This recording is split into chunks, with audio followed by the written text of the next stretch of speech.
6 years ago, it was a moment of hashtags, and 6 years today, that hashtag was trending. Occupy Flagstaff House.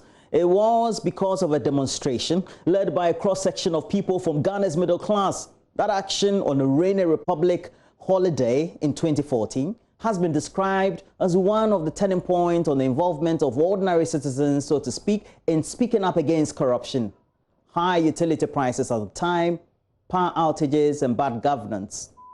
But great questions again emerge. 6 years on, what has changed? Well, before we get into all that, let's watch what transpired that day. Well, today we are at the Efia Sutherland Park, where a civil society group calling itself Concerned Ghanaians for Responsible Governance is embarking on a peaceful demonstration, and their aim is to demand accountable governance from the President John Dramani Mahama.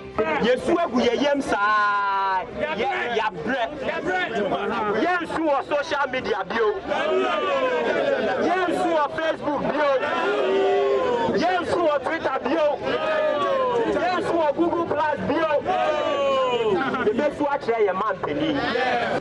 The group is made up of intellectuals, and they are raising concerns about failed leadership, untold economic hardship and corruption as some of the challenges facing this country. These protesters converged here as early as 6 a.m. today, Republic Day, 3rd July 2014, and they are calling on the President John Dramani Mahama to sit up and address the problems of this country. There are basic things in life: water, health, okay, energy, education, okay, transportation. And the bad leadership has affected every part of it. My business has dipped. The currency has depreciated. You can't even get it to buy. You can't pay our staff. You're thinking of laying off your staff. Now it's actually tough. The total denigration of the office of the president, the total lack of respect that in bulk, in mass, individually, Ghanaians now experience when you talk about issues pertaining to governance, government, the president. This thing that, you should show respect. The other man is stealing, he's killing you. Why do you have to show respect to him? In Brazil, what happened? If the young man called Sule Muntari was not brave enough to slap somebody, do you think we would have known what was going on? No. For me, it was very reminiscent of the 70s during a champion's time, which were really bad times, where we all slept at the petrol station. So that's indication that, you really need to get up and talk about it, because we cannot, as a nation that deserves so much more, come to this level. As I said earlier, the arrangement was that they should not come closer to this point. There's so much traffic because the road is virtually blocked. The protesters have virtually taken over the road, and the police are really not going to allow. I think they have arrested somebody who was resisting the police from doing their duty.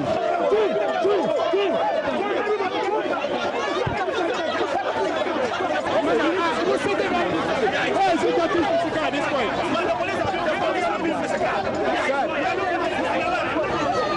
Nothing seems to work. Our salaries are the same, whilst everything seems to go downhill. Now the people have come out to protest to the government and asking government to do something, stabilize the currency, stabilize the economy. And what are we meeting? We are meeting the police, who are insisting that, they wouldn't let us go and present our views. We want swift action. And so, if within a reasonable time we do not see change, we do not see results, we would gather again and embark on this constitutionally guaranteed right to protest. We shall do so till we see change.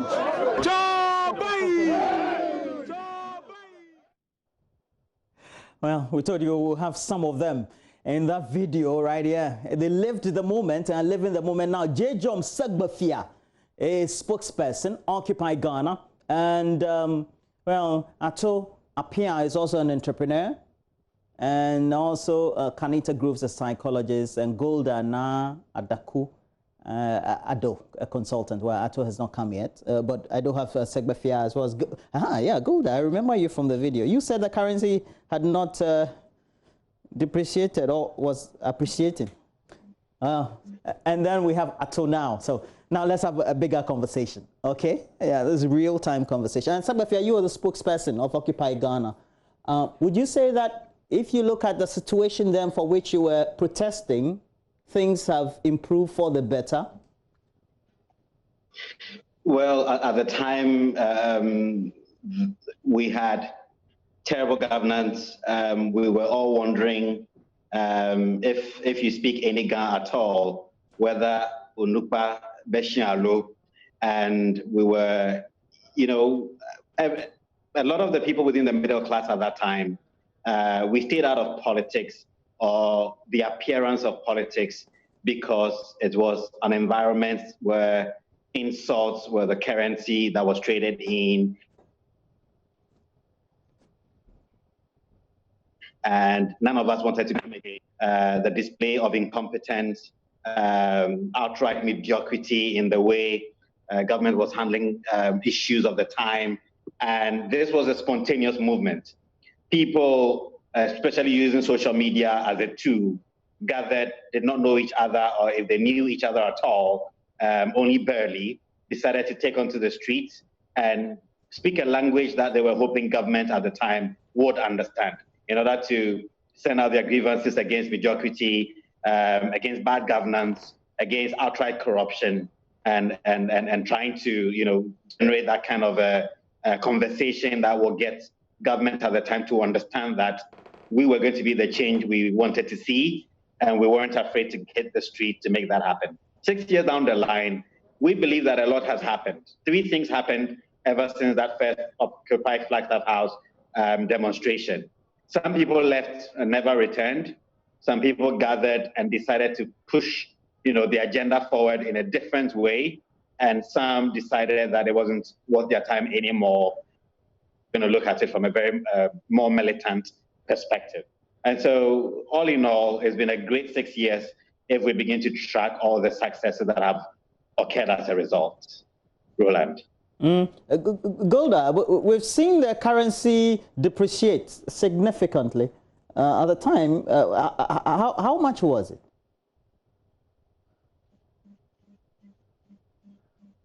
Just unmute for me. Golda, try and unmute. Yes, sorry. You are crediting me with the wrong statement. I spoke about a complete lack of responsibility and a complete lack of sensibility towards the needs of the citizenry. I don't recall mentioning the currency, but definitely yes. I mean, when it comes to inflation issues, things have changed. I don't recall the currency exchange rates then as compared to now, but definitely it's gone higher.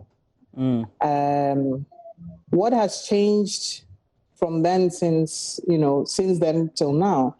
I disagree a bit with JJ that, there's been a lot going on in the positive vein since we occupied the streets that day. I think that now that a lot more of them are in the position to actually do something because they are now in the system, we should really be seeing a lot more improvements in, even if not immediate results, in the structures, the frameworks, the systems that are being used to feed the same problems. But we are not seeing that. We're not seeing that.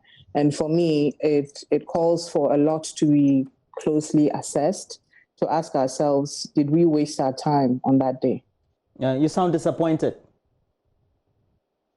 It's no secret. Anybody who knows me or follows my timeline knows that, to me, I think that we were taken over by people with self-seeking interests. And over time, it's been evidenced through the numbers of them who have gotten into government positions, who have not really contributed anything actively to improve the situation. We keep hearing of explanations and excuses, and we keep getting comparisons with the Mahama regime, but nobody is really addressing the issue and improving the situation on the ground. Let me get to you, Ato. Ato, you've joined us, haven't you? Ato? Yes. Yeah, great. Yeah, how is everybody? Great to see JJ, Golda, and Kanita. Yeah, are you still in Ghana? I'm not in Ghana currently. Where do you out of the country. Where you are domiciled abroad? I don't know if you want to use the word domiciled. I came to the US in March, and I've not been able to come back because of border closures and things like that. Well, it means that life has been stranded. It means that 1 foot in Ghana. It means that life has been good. You've just been crisscrossing continents, and from all the concerns that you had raised in that video there during that march, you seem to be very much far away from all the difficulties enumerated by your colleague at that march, Golda. Well, I only just came to the US in March. I mean, before this March, I hadn't been in the US for 5 years. So I understand a lot of the issues that, drove this Occupy Flagstaff House march. And I just want to say something quick, because I remember, 2014 was very interesting, what I remember was we had this fuel shortage, which for me is like the worst thing we've ever seen in Ghana. I mean, we've seen Doomsor, we've seen like a whole bunch of issues, but fuel shortage was just, we can't believe this is happening in this country.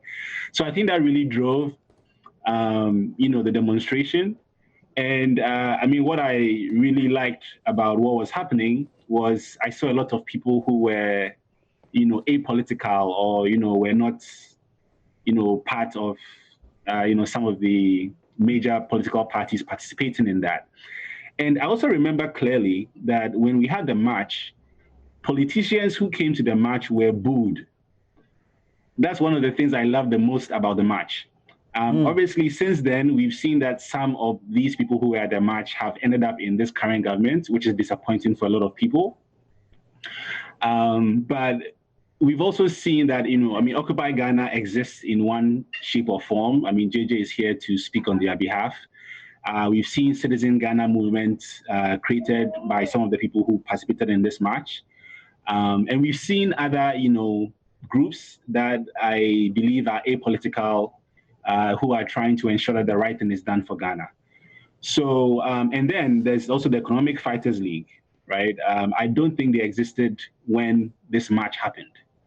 But I know some of their members were part of the march. Right. So definitely, we've seen more citizen activism and protests in Ghana since. It's probably not where we need it to be. If we just compare ourselves to some countries on the African continent, we need to increase this. And we need to take more responsibility as citizens for getting the government to do what is in the best interest of Ghana. Right. And Kanita, if you look at some of the individuals there, we have Ken Ofori-Atta, who is now the Honorable Ken Ofori-Atta, the Finance Minister. We have Yofi Grant, now the Honorable Yofi Grant. And some of you have ended up not in government. Well, critics will say they are enjoying the largesse of state, and you're still lurking in the shadows. They've so benefited. Us? No, I'm talking to Kanita. Kanita, just unmute. Yes, I'm here. Can you hear me? Yeah, Kanita. Would you say? Yes. Can you hear me? Yeah, I can. Did you hear me, Kanita? Yes. Yes, I heard you. Okay, so respond to that. Well, Chinua Achebe in his book, when he talks about Nigeria and the problem with Nigeria, one of the things he comments on in terms of political and government corruption is that when being in politics becomes something that is lucrative, and at the core, we have to change that. We have to turn it into something that is not lucrative. I'm afraid that we have perhaps unintentionally created the monsters that we love to hate. So you've created more monsters out of the period? Oh, absolutely, because we've turned politics into something that is highly lucrative. And when you do that with any type of venture or any type of entity, it's going to attract the worst in us. And this is what we're seeing.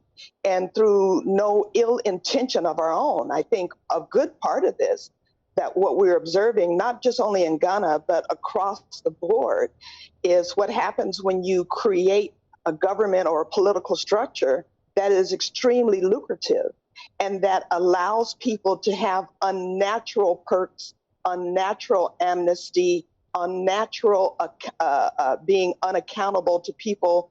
The saying, as we all have heard, right? Absolute power corrupts absolutely. It's not absolute power, but it is certainly enough to, as our sister said, to quell these movements. And when you think about it, representing the people should not be motivated by these types of events. It should be obvious. It should be common sense to leaders. This is what they're trained to do. This is a part of their specialty, to be able to anticipate and know these things beforehand. People should not have to get out into the street and drive government and politics to do the right thing. Right. It should be common sense. Right. Rashid, how can you relate your reality now with your reality then, whether it's less or greater?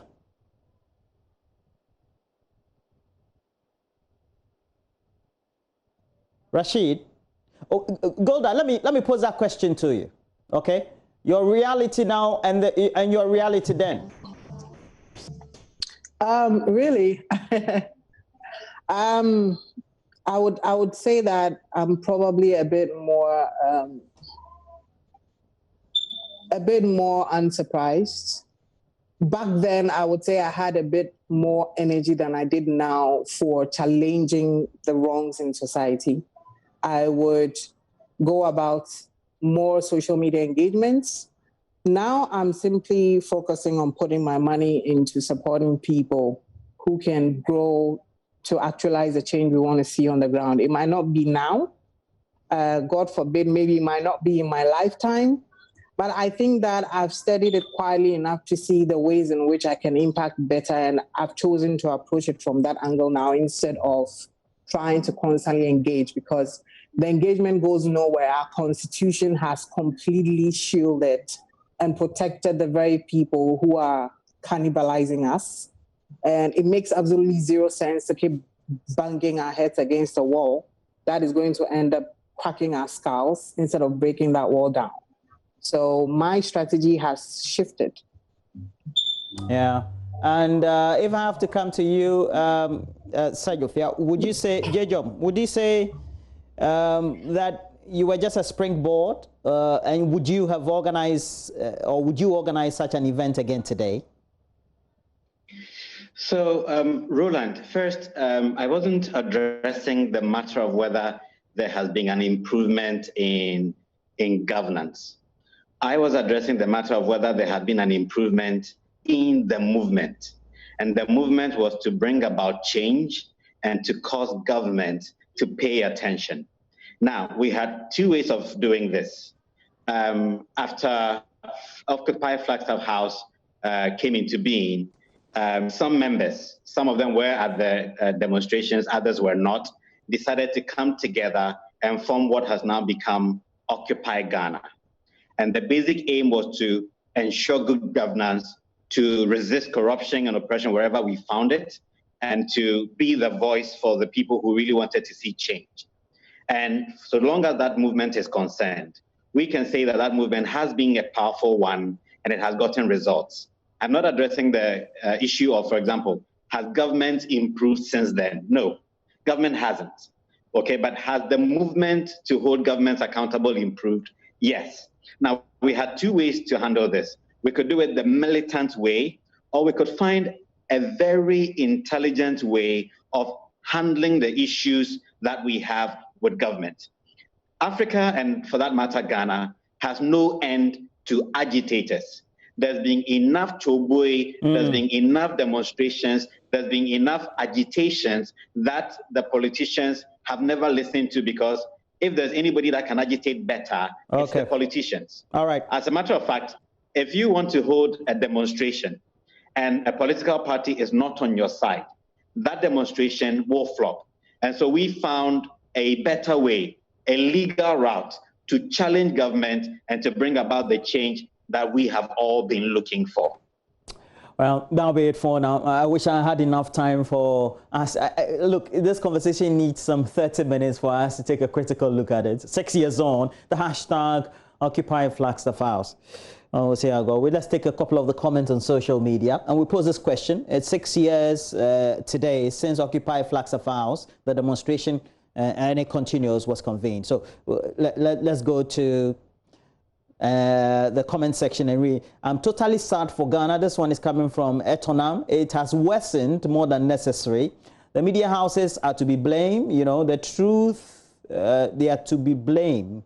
You know the truth, but refuse to speak up. That's why we are where we are and remain today. Reynolds Kwekunyaku said, today we can enjoy our lives in peace. Doomsday is past and gone. There's free education for free SH. Let me read the last one. I supported it and I hate myself for it. We were fooled by people who pretended they hated the system. Not knowing they love the system. They only hated the fact that they weren't beneficiaries of the system. Let's go up a little bit so I can read the rest. They are now in the stealing more than it was or has been done in 2014 when they were shouting. Many of it. You can go to Joynews TV, and that's our official page on Facebook, and get all the updates there.